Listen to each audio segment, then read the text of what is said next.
What's going on, everyone? Welcome back to another motovlog episode.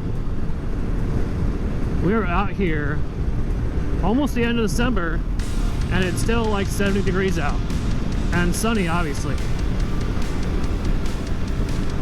These last few weeks have been pretty nice. I am not really looking forward to it getting super hot again. It's like the worst part of Arizona is the heat. It's never fun having to deal with 115, 120 degree weather, especially for like 3 months. Well, I guess technically if you think about it, it's really only like that hot for like a month, because it ramps up and then it ramps down. So like May starts to get to like the high like 90s, and then June gets to like the hundreds. I guess like June and July are kind of the high point, where it's like June and July are kind of like anywhere from like 110 to 120, and then August kind of goes back down to like the hundreds, you know, and then it goes back down to like the 90s. So it's like really we only have like a month of like really hot weather. I mean, at the hottest, I mean. Other than that, you know, Arizona weather is always pretty nice. But I'm not looking forward to 115 degree weather again.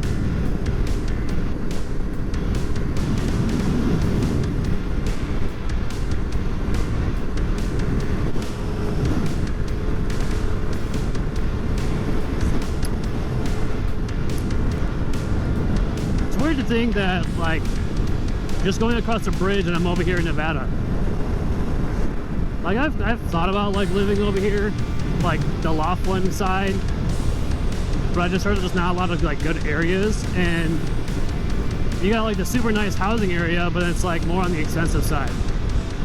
They got all these apartments over here, but it's like they don't ever really, at least not like Washington, they don't really advertise for apartments that much over like out here compared to Washington. I just find it weird, because like when we were first looking for places to live, obviously we were considering an apartment and whatnot, but there's a lot more apartments out here than they advertise for. So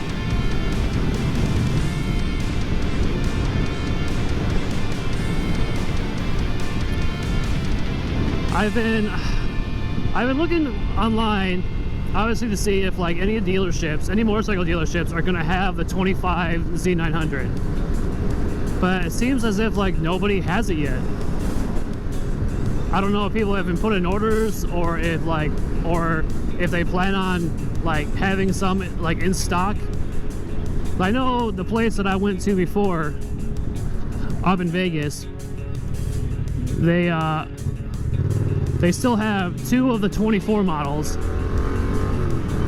in the red color that I was like originally wanting, and I don't have an issue with that red color. It's like, now that I've seen that the 25 model has a few more added features to it that the 24 model doesn't have, like it makes me want the 25 model even more. Like, it sucks that the color scheme that the color scheme that I wanted the red 24 model, but they don't have the red option available in the US. They only have it available in the fucking over in Europe. And over here they only either have like a black, I'll show it up here on the screen, they only have like a black color scheme, or they have a like silverish blue kind of color scheme, which I'm gonna go for like the silverish blue one. I don't remember what the color was, but that's the one I'm gonna go for. Or I could just go for the 24 model that's red.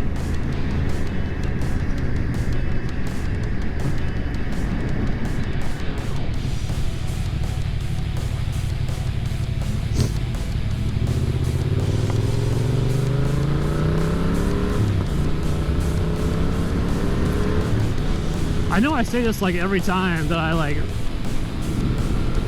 ride my bike, it just still doesn't seem real that I live in Arizona.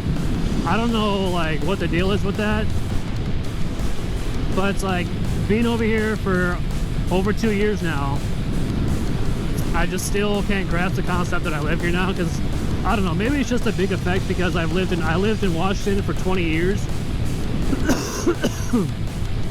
I lived in Washington for 20 years, and being out here for 2 years, like, it's such a dramatic change, not only in like weather, but obviously like time-wise. I never thought, I guess I just never thought that it was gonna be possible for me to live out here. I never thought I was gonna be able to leave Washington. And now that I'm down here, I'm like, shit, now I feel like I'm like stuck down here just because of like it's cheaper to live down here, but the job market just absolutely sucks. If you are not like, how do I say this? If you do not have like a really good like profession as far as like say anything in like in the medical field, anything in construction, or like say heavy machinery, then like you're gonna have a hard time, or like mechanic wise, like you're gonna have a hard time finding a job out here that pays decent.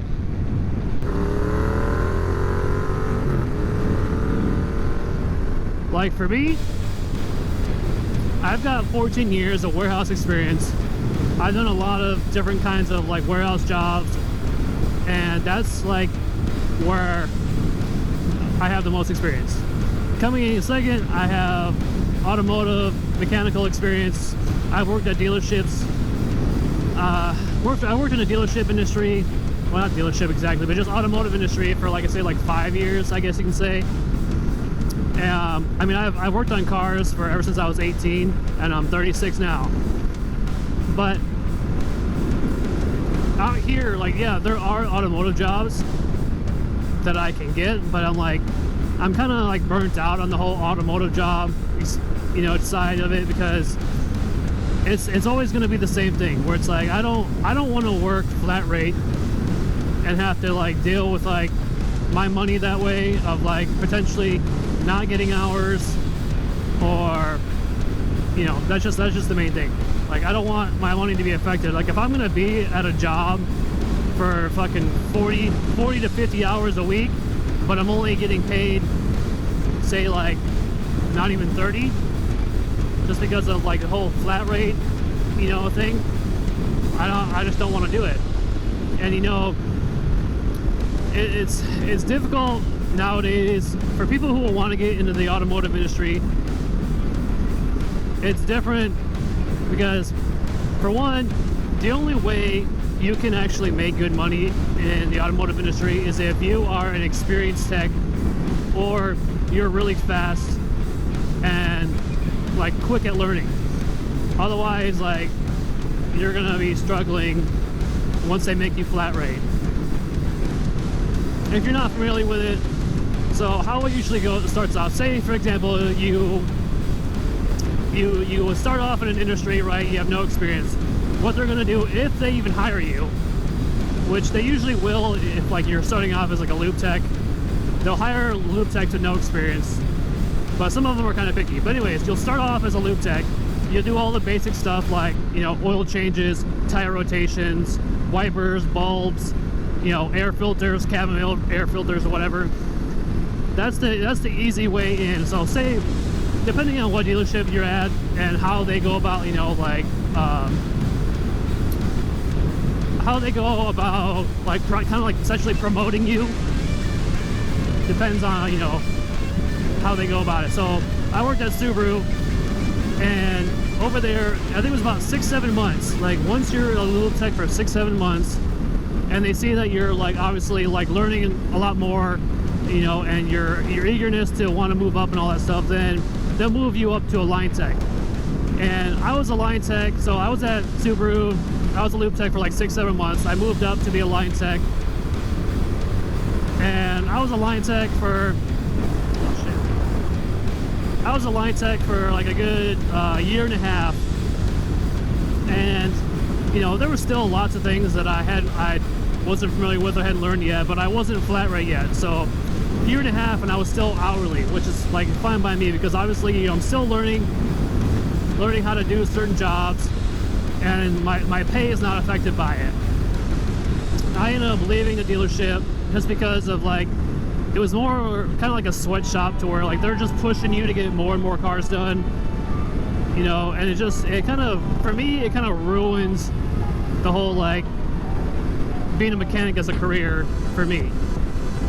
And then I worked at Chevy for about a year and a half, and just because I wasn't familiar with Chevy and all their cars yet, you know, like, even though like I've got a lot more experience with cars by the time I worked for Chevy, but it's like I wasn't familiar with them a whole bunch, so I wasn't gonna, like, I didn't want to jump right into being a line tech over there, and then get certain jobs that I'm like, okay, well, I don't know Chevy, and then kind of get like screwed over, you know, essentially.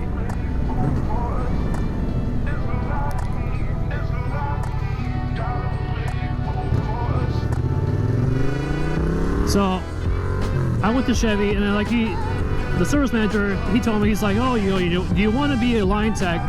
You already have experience, like, do you want to be a line tech? And I was like, yes, but because I wasn't familiar with Chevy, I decided just to start off as a lube tech, and I know that I could have easily moved up pretty quickly.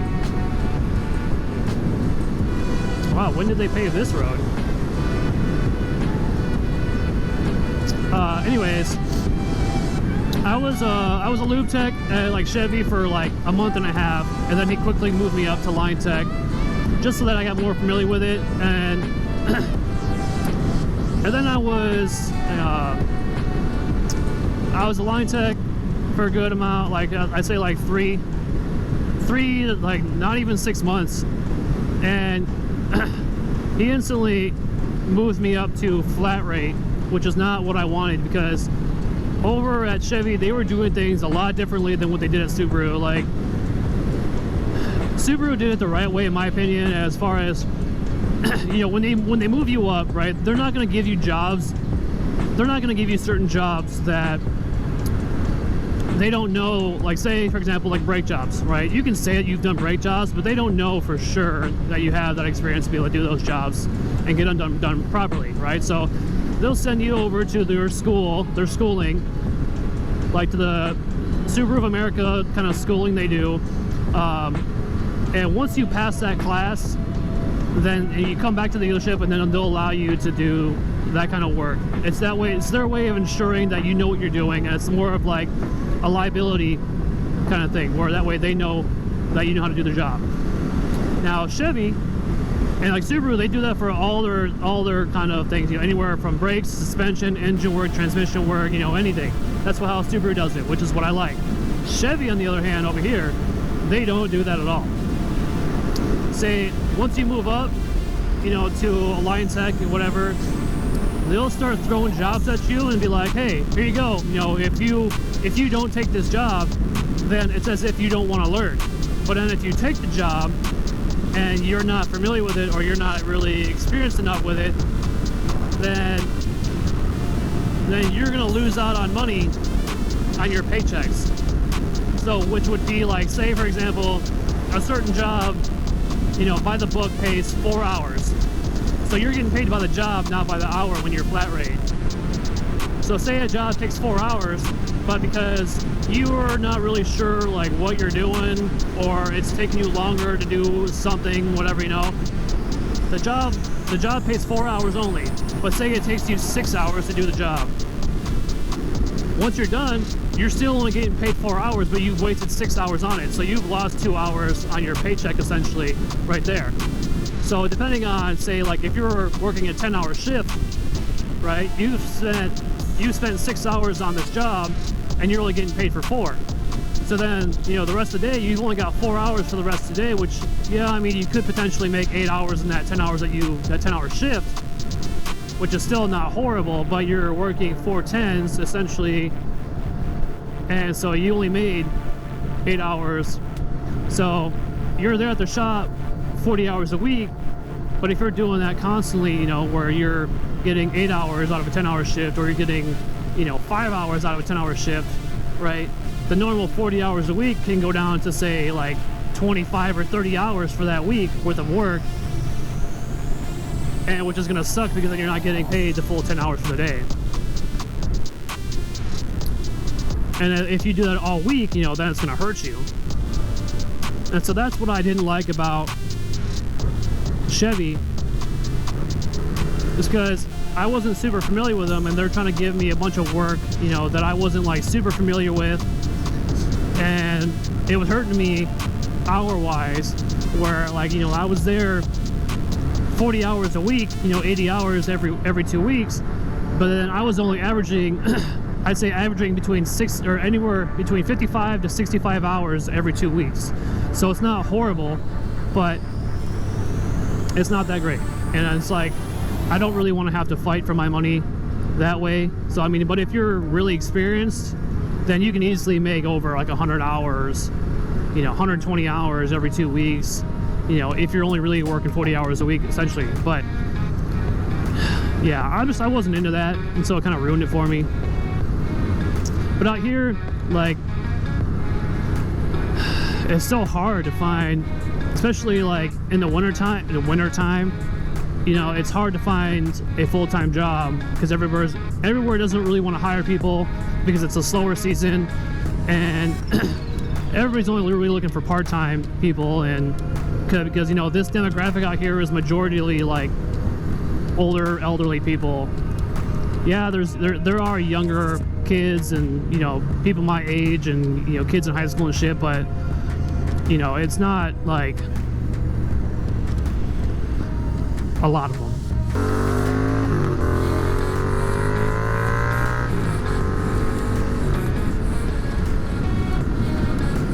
I'm hoping that in the next 6 months, I was trying to move to Phoenix, you know, the beginning of this year in January, but I don't think that's going to be really possible. So I'm hoping that within the next 6 months, I'm giving it like 6 months to a year, I'm hoping I can move over to the Phoenix area.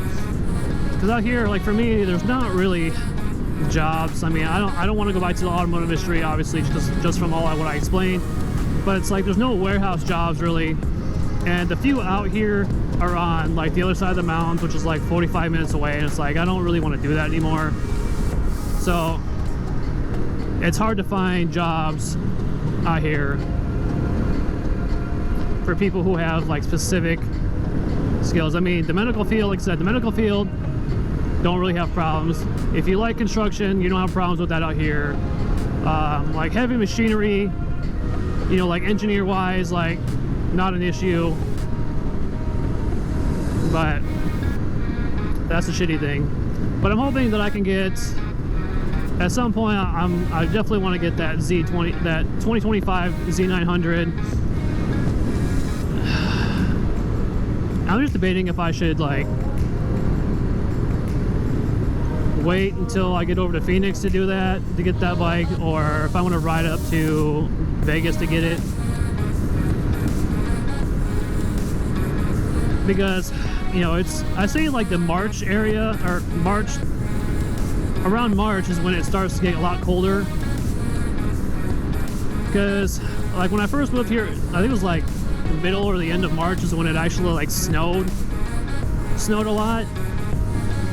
And that's when we got, well, I guess not a lot, but it snowed and it got a lot colder.